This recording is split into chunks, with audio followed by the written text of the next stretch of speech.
बहुत समय पहले सुनहरी गेहूं की खेतों से घिरे एक छोटे से गांव में एक गरीब लड़की रहती थी जिसका नाम था एलारा। बचपन में ही उसके माता पिता गुजर गए थे और वह गांव वालों के फटे कपड़े सीकर बदले में रोटी के टुकड़े पाती थी। कठिनाइयों के बावजूद एलारा का दिल बहुत पवित्र था। वह अक्सर अपने छोटे से भोजन को चिड़ियों के साथ बांट देती और गांव के बच्चों को कहानियां सुनाकर हंसाती। लोग उसकी गरीबी पर तरस खाते, लेकिन कोई उसकी चमकती आत्मा को सच में नहीं देख पाता था।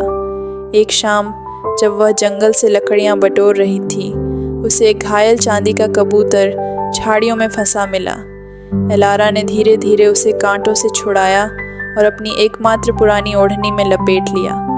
तभी कबूतर मधुर आवाज़ में बोला, दयालु लड़की, तुमने मुझे बचाया है। मैं कोई साधारण पक्षी नहीं हूँ, बल्कि चंद्रमा रानी का दूत हूँ। तुम्हारी भलाई के लिए मैं तुम्हें 3 वरदान दूंगा, पर तभी जब तुम्हारा दिल वैसा ही निस्वार्थ बना रहे जैसा अभी है।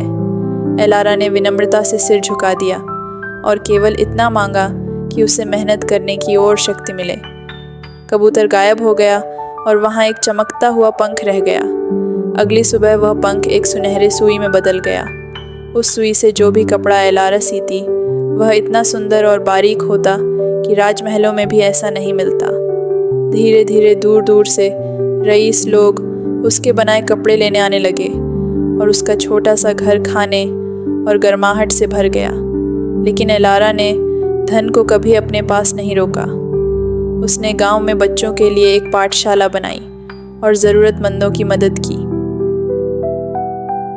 कुछ वर्षों बाद राजा ने घोषणा की कि राजकुमार दुल्हन चुनने के लिए एक भव्य नृत्य समारोह बॉल रखेंगे। दोस्तों ने एलारा को भी वहां जाने को कहा। उसने अपनी सुनहरी सुई से एक साधारण सा गाउन सिया जो पहनने पर तारों जैसी चमकने लगा। जब वह महल पहुंची तो सब उसकी सुंदरता और शालीनता से मोहित हो गए। लेकिन राजकुमार का दिल तो उसकी दयालुता और पवित्र आत्मा ने जीता। राजकुमार ने एलारा को अपनी दुल्हन चुना। इस तरह जो लड़की कभी फटे कपड़ों में रहती थी वही रानी बन गई।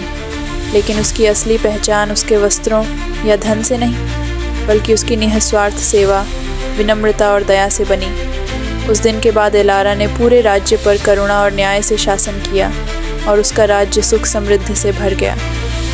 कहानी की सीख, असली अमीरी सोने चांदी में नहीं, बल्कि दया, निस्वार्थता और बांटने के साहस में है। अगर आपको यह कहानी पसंद आई हो तो इसे लाइक करें, अपने दोस्तों के साथ शेयर करें और ऐसी ही और सुंदर कहानियाँ सुनने के लिए चैनल को सब्सक्राइब करना न भूलें।